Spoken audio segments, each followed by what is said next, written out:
Hold on tight for the next hour.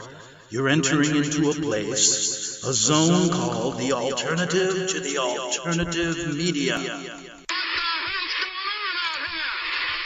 It's a place, a special place where even truth seekers fear to tread. All right, people, let's move like we've got a purpose. Affirmative. Okay, Greg Anthony here, and glad you're back on the Investigative Journal on this April 12th, 2017 day on our calendar. Glad I got the date right and the year. You know, the other day, it wasn't yesterday, I think it was April 10th, 2017, I did a pretty good show. But I listened to the intro, and I actually said this. I said, okay, Greg Anthony here. Glad you're back on the Investigative Journal on this March 10th, 2016 day on our calendar. And I'm going, how did I do that? I didn't even catch myself. And it just, one of those things, you know, sometimes you just make an error. We're all human, right? And if that was the biggest error I made that day, I was doing pretty good. But today, I promised a show that you wouldn't expect. And what I mean by that is, with all this going on in the world, and let me just recap a few things. We have Donald Trump, a kind of unorthodox president, shaking up Washington a bit. And there's news coming out every day about scandals between Russia and him. And then, of course, the Obama administration supposedly spying on him and using the NSA to leak information. And then, of course, we got North Korea, who wants to blow up California. And then we have Iran, who's creating nuclear missiles to blow up Israel.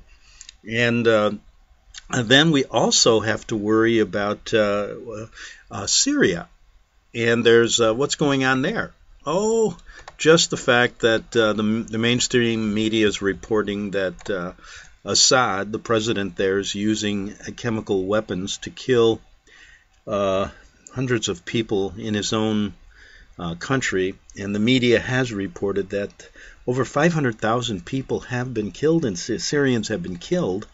And over 4 to 5 million migrants are all over the world now, hightailing it out of there. And that's just the start. Then we have ISIS on the rampage, and nobody really talks about where all this stuff comes from, where all these wars come from. And every time I hear about another one, you know, we've been mired down in the Middle East, Afghanistan, Iraq, etc. I get sick to my stomach because, you know, I've done research and I know these wars are orchestrated. Now, I can present circumstantial evidence and things to the nature that, look, they're not just one country fighting another. There's a group of people behind the scenes kind of pulling the strings and orchestrating these wars. And you can never really get the mainstream media to even give you an opportunity to put facts on the table that show you. For example, let me just give you a couple quick little things.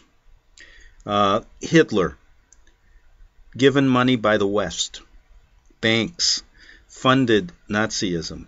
The Vatican was instrumental in backing Hitler, and also Pope Pius XII was basically his mentor.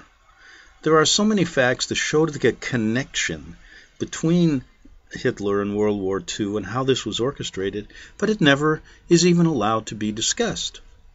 Now, I'm not going to make the statement that that's exactly what happened, because that's exactly what the powers that be want you to do.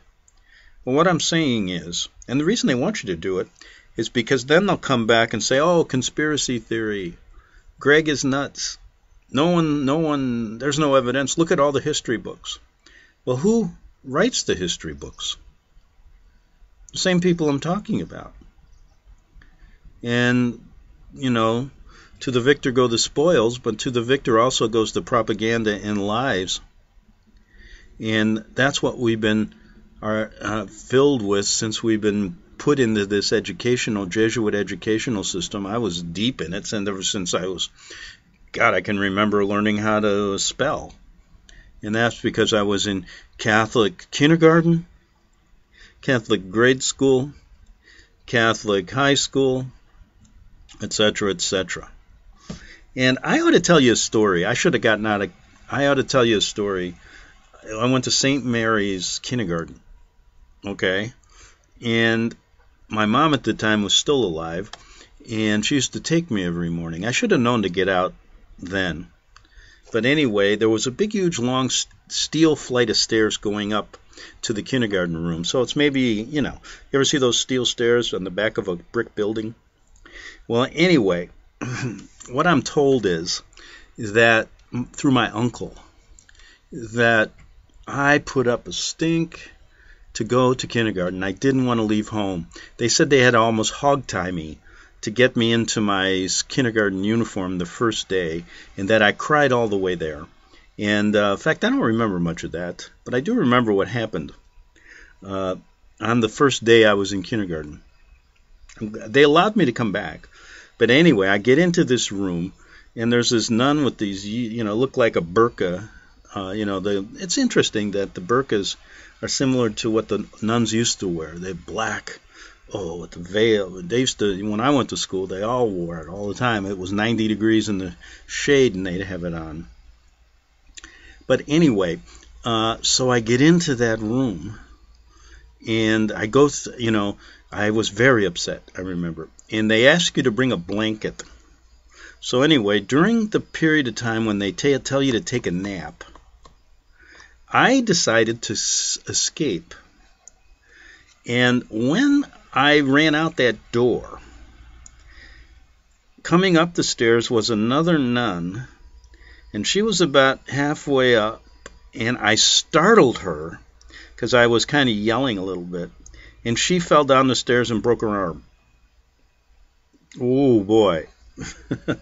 I should have known to get out then. But anyway, they let me back in, and I eventually calmed down, and that was my initiation to Catholic kindergarten. But now that I got completely sidetracked, getting back to some of the evidence that needs to be put on the table, I'm just giving you a couple things. We can jump forward to Pearl Harbor and how that was orchestrated, how even our president at the time, FDR, knew that was going to happen. How does this all work? How did they orchestrate 9/11? We know the government story is so full of holes. It's worse than a piece of Swiss cheese, yet the American people buy it hook, line, and sinker. Now, during the time when this 9/11 occurred, I did a lot of research for a couple of years on it and came to the conclusion that the government story was basically, you might as well just rip it up and throw it away. It was so covered up. And they always say the cover-up's greater than the crime. But in this case, it just goes on and on. But as the years went by, people forgot about it. I remember in the first couple of years, over 50% of New Yorkers didn't believe the government story. But as the years went by, now we're 16, 17 years after 9/11, it becomes foggy. And people just kind of they beat you to death with the story, their story, which they didn't change from the first few minutes after 9/11 occurred. Because they go to the men who really know how to lie, and that's the Jesuits. They teach you this. Stick to your story, even if it's the biggest lie in the world, because the bigger the lie, the more people will believe it. Okay, so there's just a few things. Then we can, I could go on and on, because every time a war breaks out, I start looking at the possibility of orchestration. How do they do this? And I believe they do it because they have connections. All the world leaders, I was thinking about this today, even in our own government, it's like a football team having an inter-scrimmage game. They wear blue and red jerseys, but they're all on the same team. So you think that, when you have an inter-squad scrimmage, you don't really play for keeps, because you're playing with your own ball club and you don't want to injure somebody else. So you got the red Republicans and the blue Democrats playing this game, which is called the Hegelian dialectic. both of them working for the same ends, and that is to push forward the Vatican-led New World Order, which is really the Roman Empire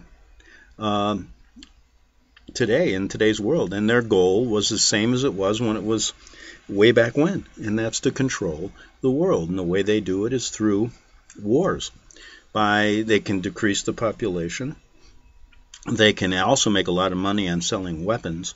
And isn't it interesting that our American system has been into 1776.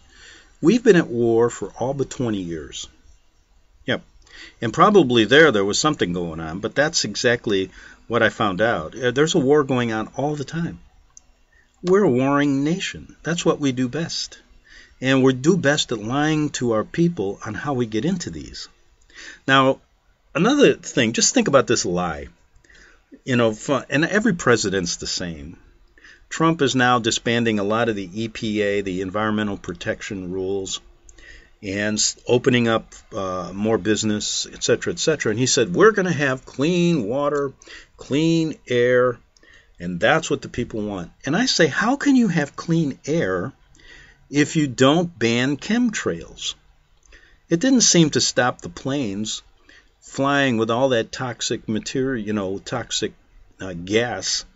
They're talking about gassing people in Syria and killing them. Well, they're doing the same thing to the whole world. You ever look what those chemtrails are doing to people? That's chemical warfare. We are doing it. But that's never talked about.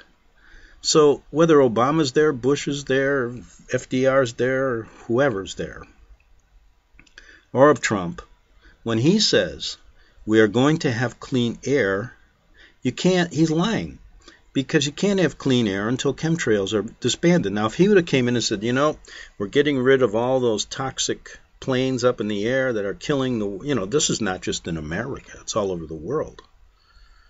And you can't even get the facts of chemtrails out in the open in the mainstream media. So that's just a few things that you should think about.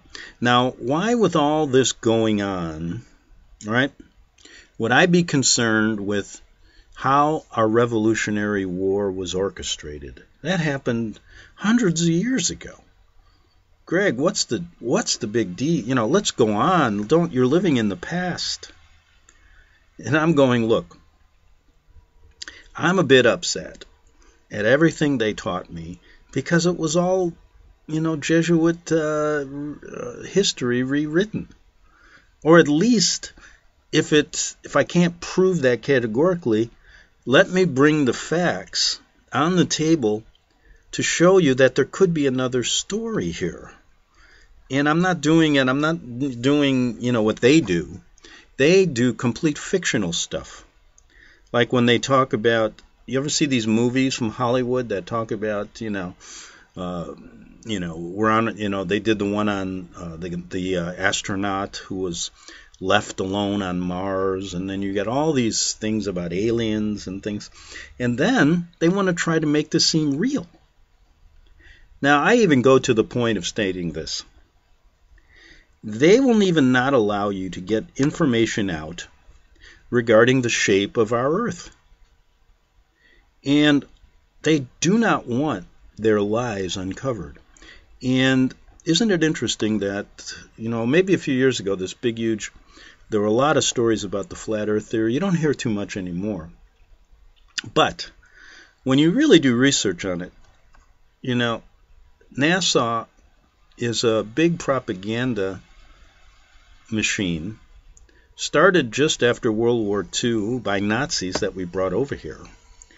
And this whole idea of creating the heliocentric model, every time I hear on the news, they show me a picture of the space station, or they show me a picture of the Earth, it's all computer generated. You would think if we have all those satellites up there, we could get some good pictures. But the reason is there are no satellites up there, I would contend. Or what I would contend, let's put some evidence on the table regarding what the Earth really is like. Now, That's another one. And that should be talked about. I can do simple, I like going out on the ocean, and I can do simple calculations showing just horizon calculations that the Earth cannot be what they tell us it is. That's fact. But they have people brainwashed to the point to say that little old Gregg or a little old mariner that's out there on the sea all the time, probably much better mariner than me, comes up with, horizon calculations, also calculations regarding using a sextant regarding the distance of the sun from the Earth, which is not what they tell you. It's roughly about, according to using a sextant, which the ancient mariners did back in the 16th century, 15th century, when they created the flat Earth map. They found that the sun probably only about 3,000 miles away, and it rotates around, above the Earth. Now, there's so many facts that need to be on the table, but what they say is when you talk like this, you're a conspiracy theorist. Oh, you're out of your mind. And when you go into any little, what's the first thing you saw when you were in that little kindergarten room, Gregg? A globe. What's the first thing I saw when I walked into first grade? A globe. I thought, and I remember I used to look on it, and I would close my eyes and twirl it around and put my finger down and go, that's where I want to go. I always ended up in the ocean. Maybe that's why I enjoy going out on the ocean. And then I would play a game where, okay, I'm going to turn, this is the next place I want to go, and I'd be in Tahiti or something. But the point I'm trying to make is, there's a lot of factual information out there that discount what NASA says, and we can't get that out. And the reason we can't is because it's another big lie. And if you realize the amount of money they waste on that, and what is the purpose? Well, we'll get into that in another show because it has many ramifications. One, it's basically another way to discredit the Bible and God's Word. And secondly, it's a way of control and a way of basically minimizing your importance and basically saying you're just nothing but a speck in this big, huge ocean of, Big Bang Theory, planets, and all this stuff. And there's probably millions of other types of things, and you're nothing, which basically discounts the idea that the Earth is the center of God's world, God's planning, and you are the most important thing that He created. They can't have that. But anyway, I get sidetracked. So I was going to start showing you today a bit about why I think it's important to understand, some facts that may show you that what if the Revolutionary War was orchestrated? What if there was a secret agenda that our founding fathers were carrying out for an august body? As one of our great researchers back during the time of the Revolutionary War said, what if the agency of Providence was behind the formation of this country? And the agency of Providence, according to a researcher back during the Revolutionary War who had his hands on every possible piece of information, Providence back then means God. Agency is the agency. And who's the biggest agent of God back then? The Vatican. And it was stated that without the agency of Providence, this country would never be formed. So they had to orchestrate a revolutionary war. It wasn't as simple as the Boston Tea Party, as we're told in our history books, right? Well, there's a possibility that it wasn't as simple as the Boston Tea Party and taxes and revolting against Britain. In fact, if you really look back at a lot of the people back then, they were pretty satisfied with the way the country was running with Britain. It was only a small group of revolutionaries that pushed this war. And so what I'm saying is, did we get the whole story? Now, what if the Vatican was involved in this? What if the Jesuits and the Jesuit General at the time, Lorenzo Ricci, actually was here during the Continental Congress? when in fact they said he died in Rome. And that was that whole time of this whole upheaval of the Jesuits and the Vatican. The supposedly the Pope disbanded them, and then that was in 1775, and then they did it because of all of their shenanigans in Europe and all the problems they were having, and then they jailed Lorenzo Ricci, the general. And then, here in the States, people were like, wow, we don't have an enemy anymore, because people didn't like the Vatican back then in America. In fact, they were not allowed to even hold office in the beginning.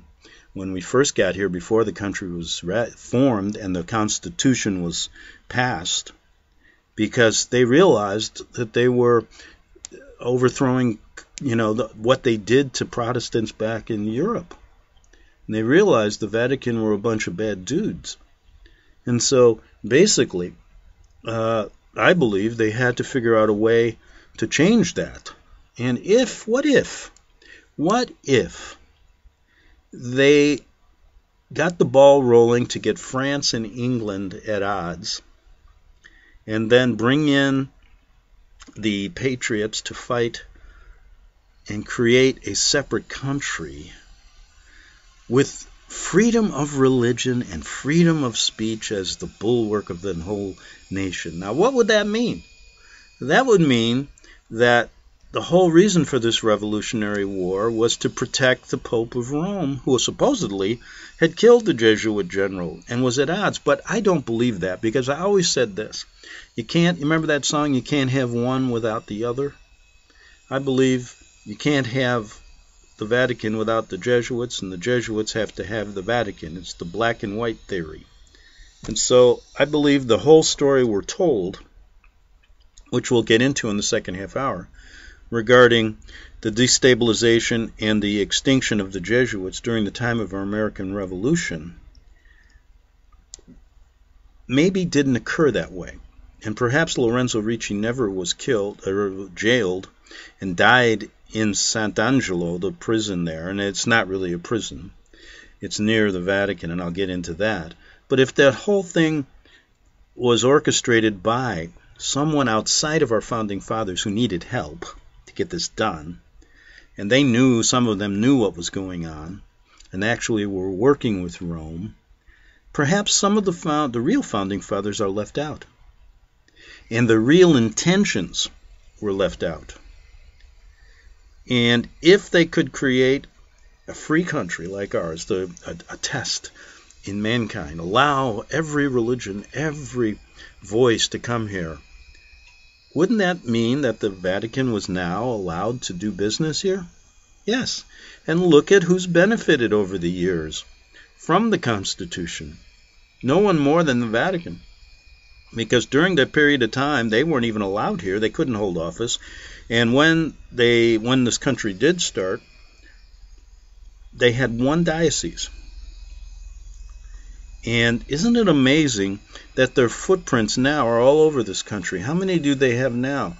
I told you yesterday or the day before regarding the symbols, even on our Capitol building and all over Washington, tell us that they are involved in this.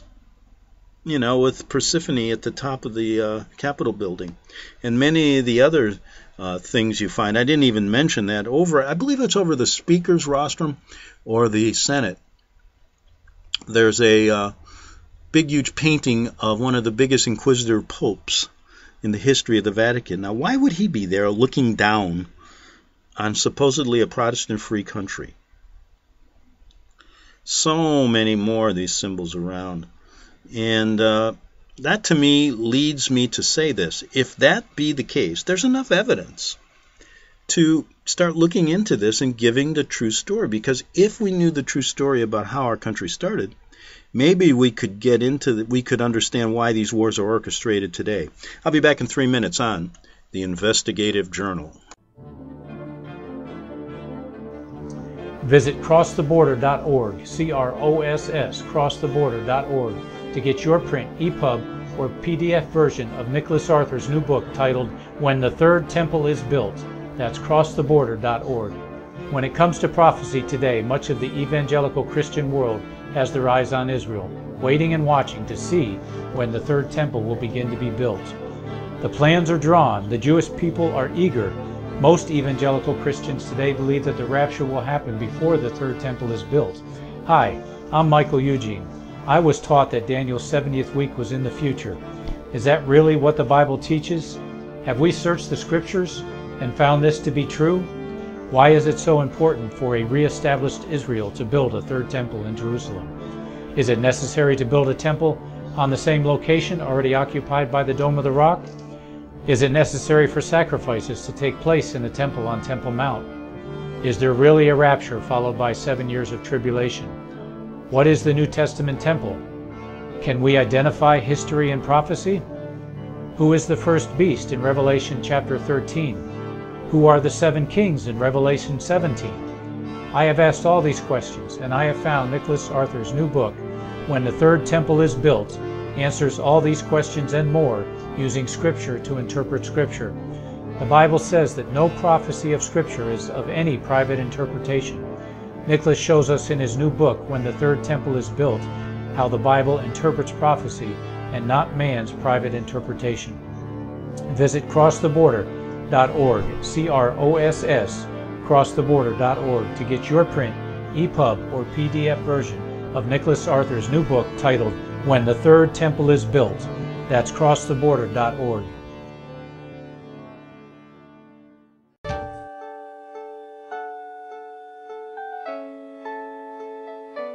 The program you are listening to is 100% sponsored by you, the listener, on this First Amendment Rights Media channel.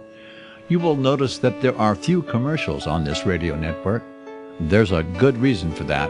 Corporate advertising dollars come with strings that limit program content. So without your help, these programs cannot continue on internet or our several affiliates. If you benefit by the educational law programs, we ask you to give. If you are admonished or nurtured by the Bible and ministry programs, we ask you to give. If some voice a cause that you are passionate about, we ask you to give. If you believe in any of these, we ask you to support them as you would a missionary on a continual basis, as if giving a tithe for missionary radio. These programs are not commercially viable and must be supported by those faithful to the cause of truth. Look for the button to sponsor your favorite programs at our listen and schedule pages on the internet. Then, when you subscribe, we will send you the last quarterly MP3 CD of that program immediately, and continue to do so with each new quarter. We will also give you unlimited archive access to all of our programs. We're asking you to give much less than a tithe, so that you may also send support directly to a particular program host, cause, and anywhere else the Spirit may lead you. Do all to the glory of our God and Creator, for His holy nation, the only kingdom that will last forever. Thank you for listening.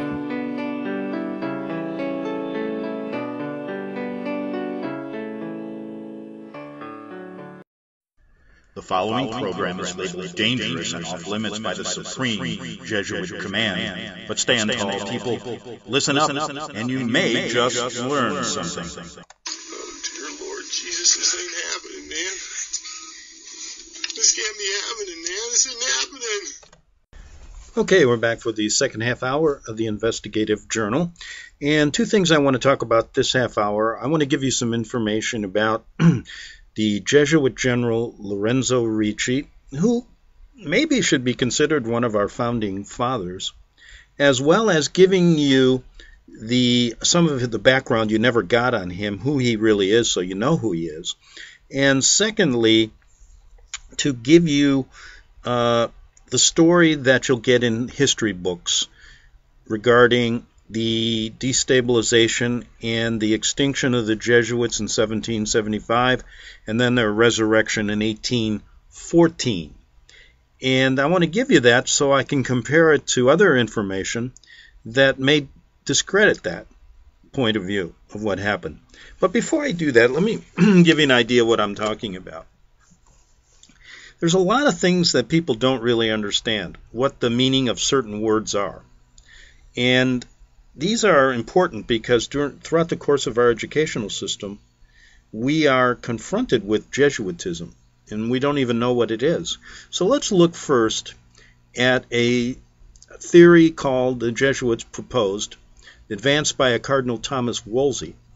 It's called learning against learning, and it's a concept advanced by him and the Jesuits that pitted humanist doctrine against scriptural Christian teaching. So basically, they're whittling away God's word in Christian teaching. They also created something that you should understand today, what's going on, because you're seeing it across the political spectrum and really the division between the left and the right in our country. And it's called liberation theology. And what is that? You hear it a lot, but maybe you should understand the meaning. It's a religious movement, especially among Roman Catholic clergy and Jesuits, and started in Latin America, that combines political philosophy, usually of a Marxist communist orientation, with a theology of salvation as liberation from injustice.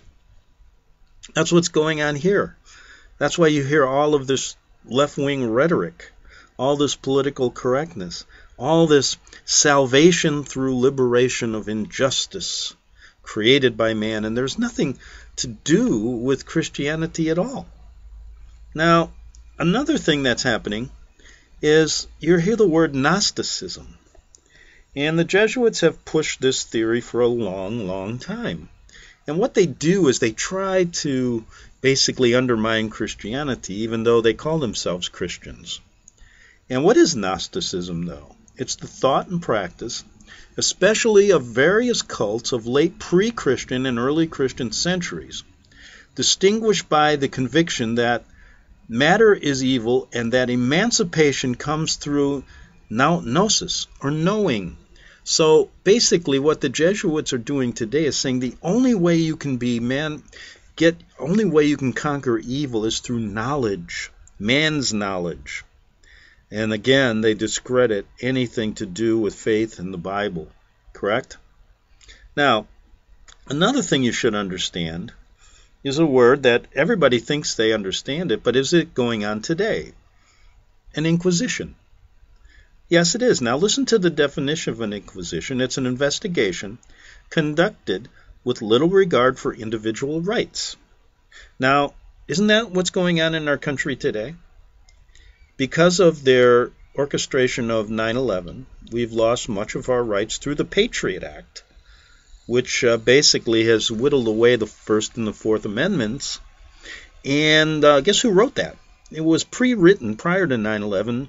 The main architect was a Jesuit lawyer at Georgetown University named Van Dam.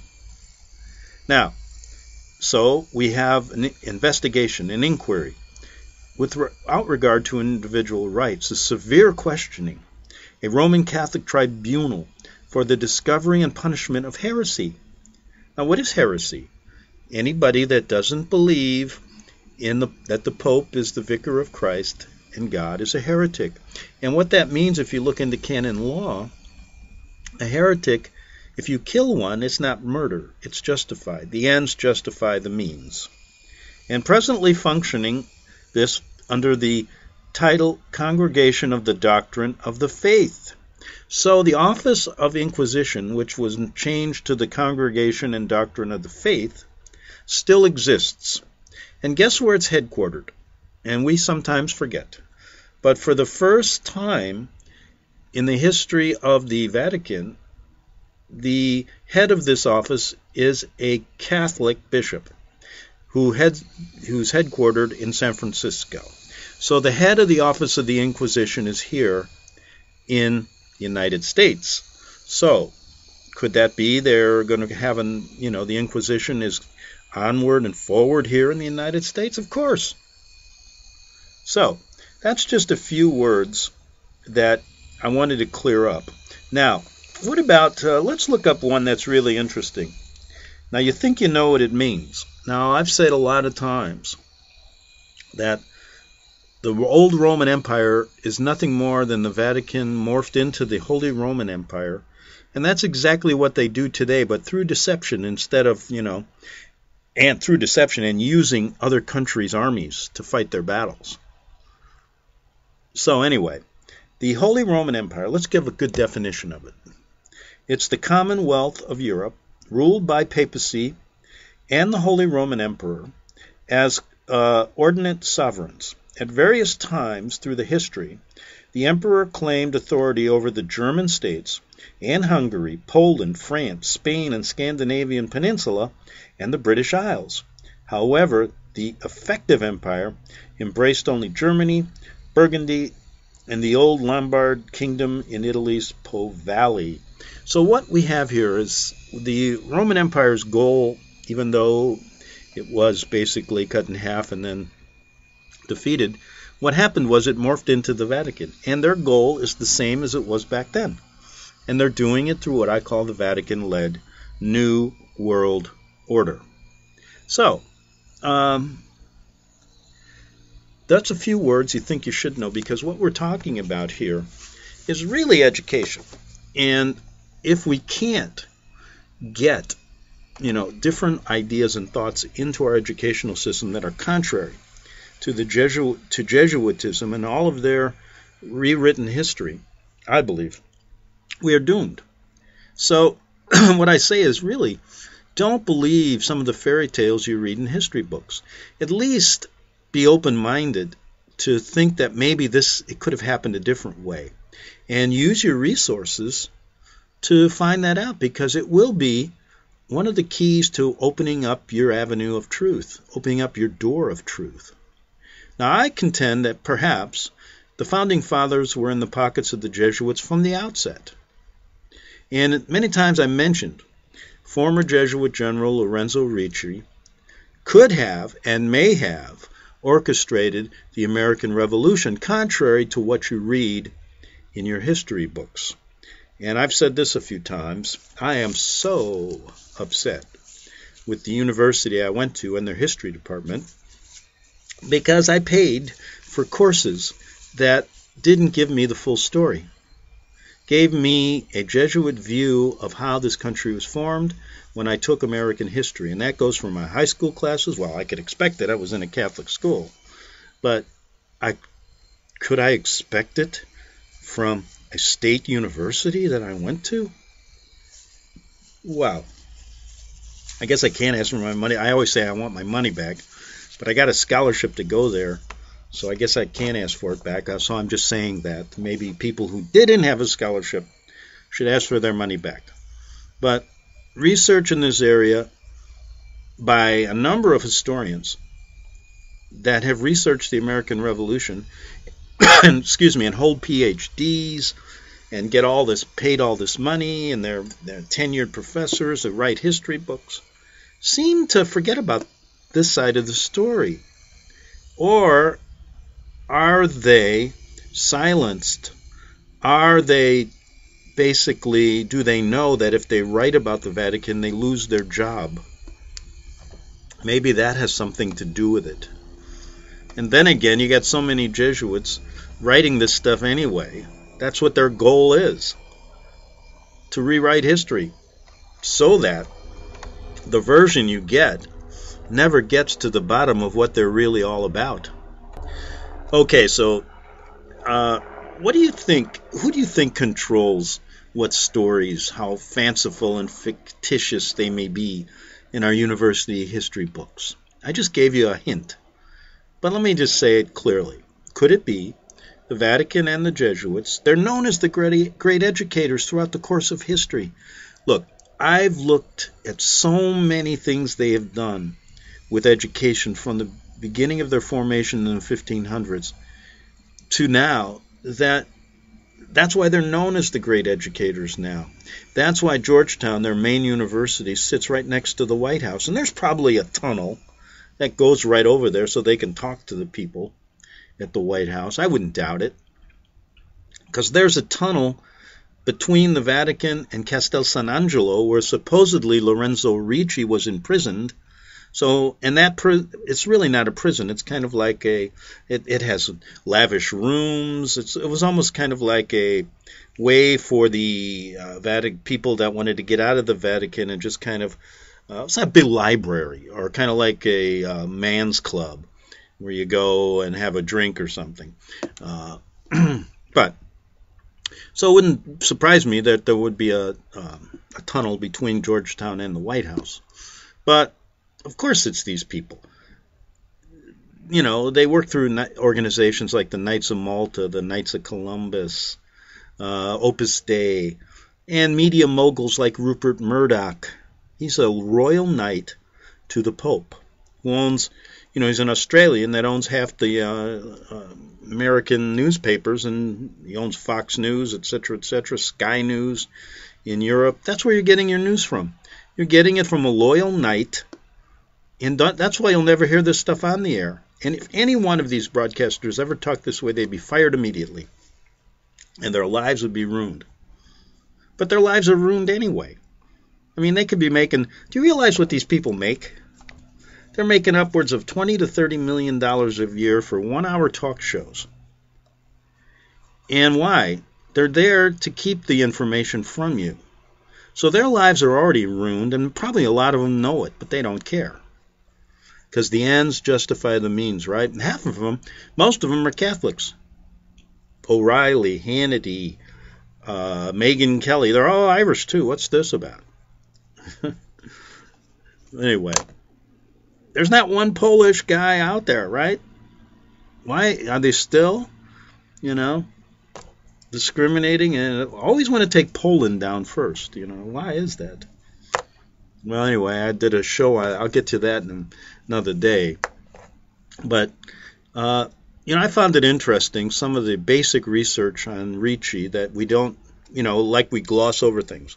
So I thought, just like I was giving you some definitions of some words that we use a lot, it's good to look at Ricci and look at it from more of just what some of the history books have told us.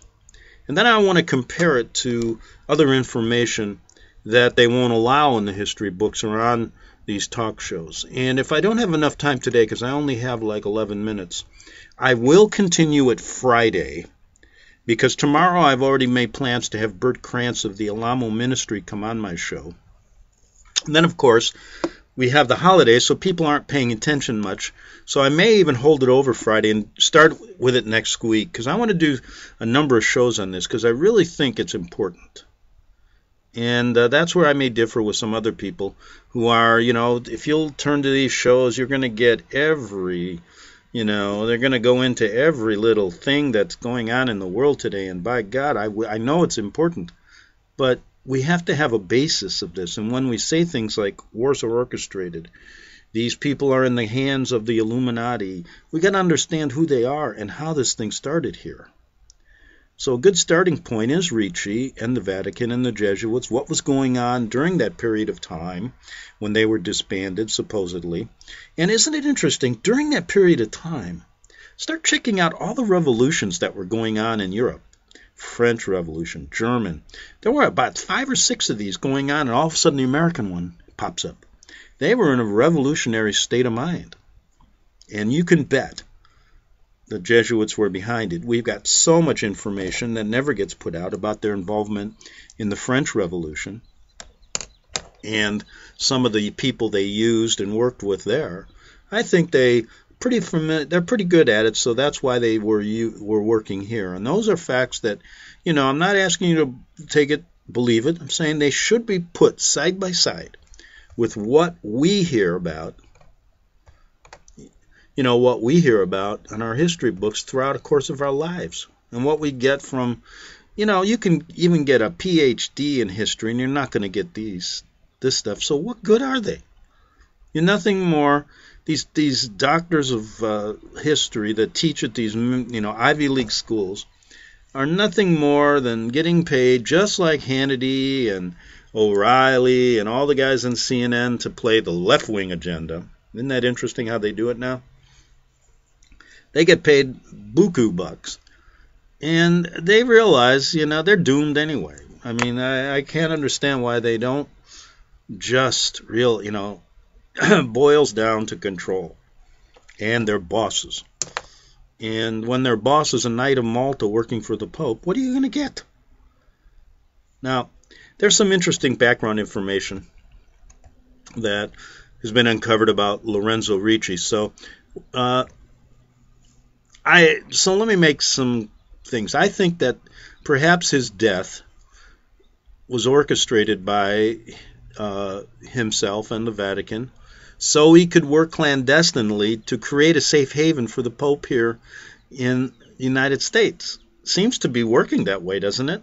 In fact, just recently the Pope was here telling everybody he's the head of the whole world. I mean, he spoke to Congress. That's unprecedented. Then he spoke at the White House, and they put him up on a balcony to speak, even higher than where the presidents usually speak from. That should tell you something. And like I said, investigation in this area sorely needs to be addressed. If anyone out there calls themselves a historian or a journalist, how can you ignore this stuff unless you purposely do it because there is a hidden agenda and you work for the people that are pushing this agenda on us to this very day, or you are just an unwilling, stupid idiot that's there to make money and just read off a cue card. But so be it.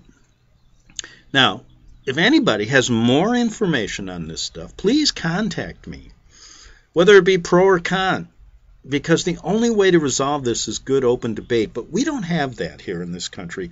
Somehow freedom of speech and religion have morphed into basically, you can say anything, but you better not argue or say anything against the Pope like this, because you'll be considered a conspiracy theorist.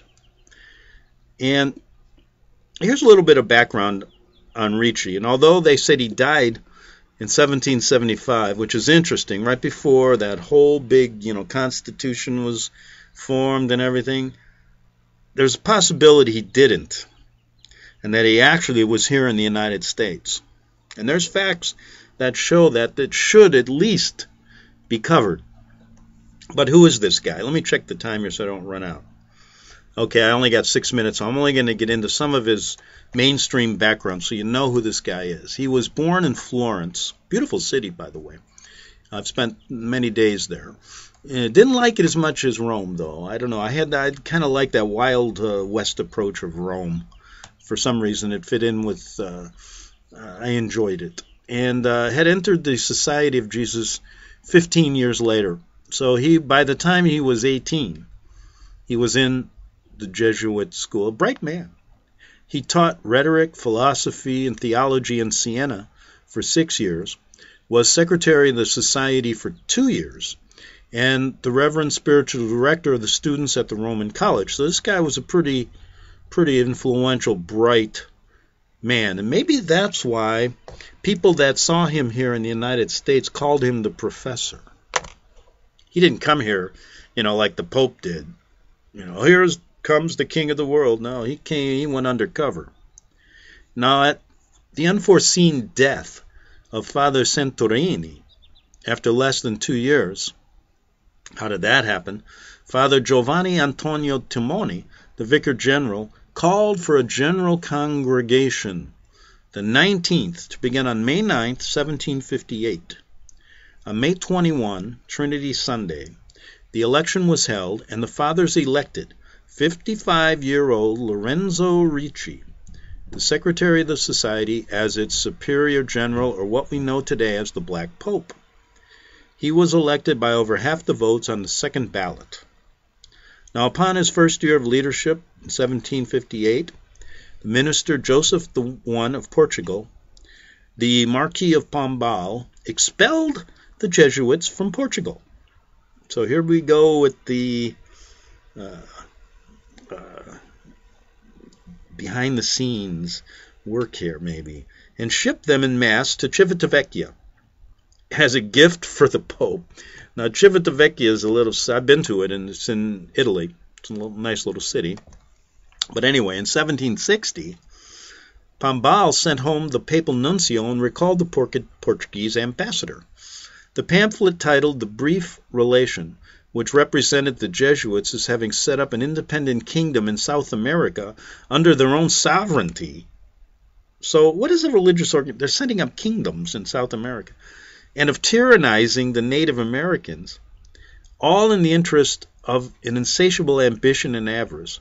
In truth, the massive slave plantations of the Jesuit missions had become fabulously valuable assets, and the Portuguese wanted money. So here we have the supposed representatives of Christ on earth, the great educators, our slave masters. That doesn't sound too Christian to me. And they were warring with Portugal because of money. Now, what's going on in France during this time? The Parlement de Paris, with its strong upper bourgeoisie background and Janus sympathies, opened the pressure to expel the Jesuits from France in the spring of 1761. And the published excerpts from Jesuit writings, the Extrait des Assertions, provided anti-Jesuit ammunition.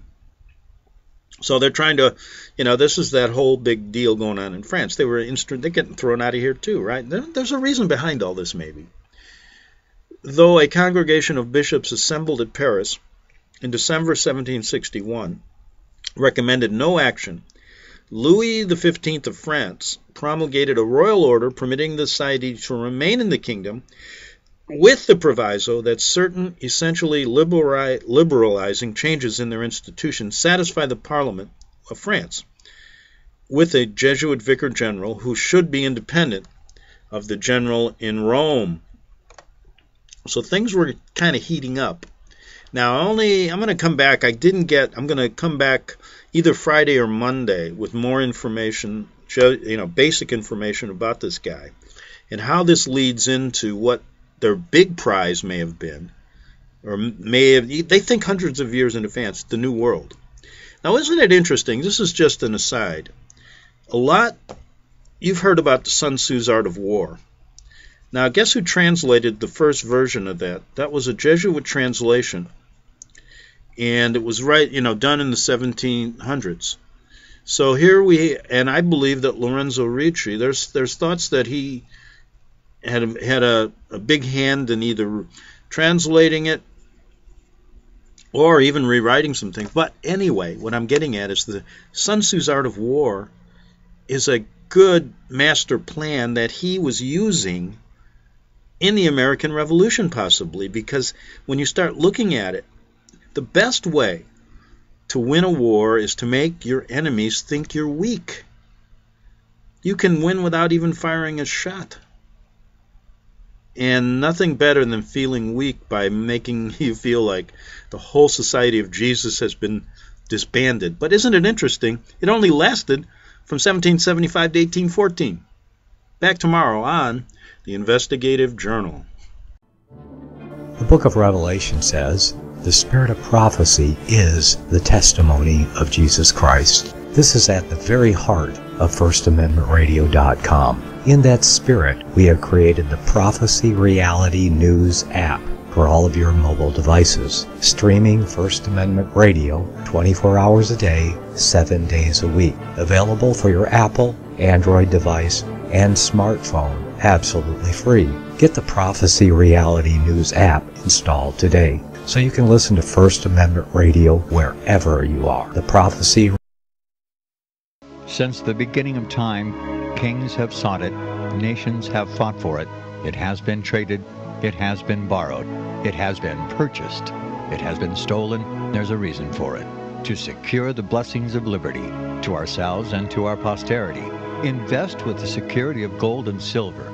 Call Discount Gold and Silver Trading at 1-800-375-4188 or visit discountgoldandsilvertrading.net. Listen to Financial Survival with your host Melody Cedarstrom right here on FirstAmendmentRadio.com at 4 p.m. Eastern or 1 p.m. Pacific Time. Visit discountgoldandsilvertrading.net or call Discount Gold and Silver Trading at 1-800-375-4188. Toll free 1-800-375-4188.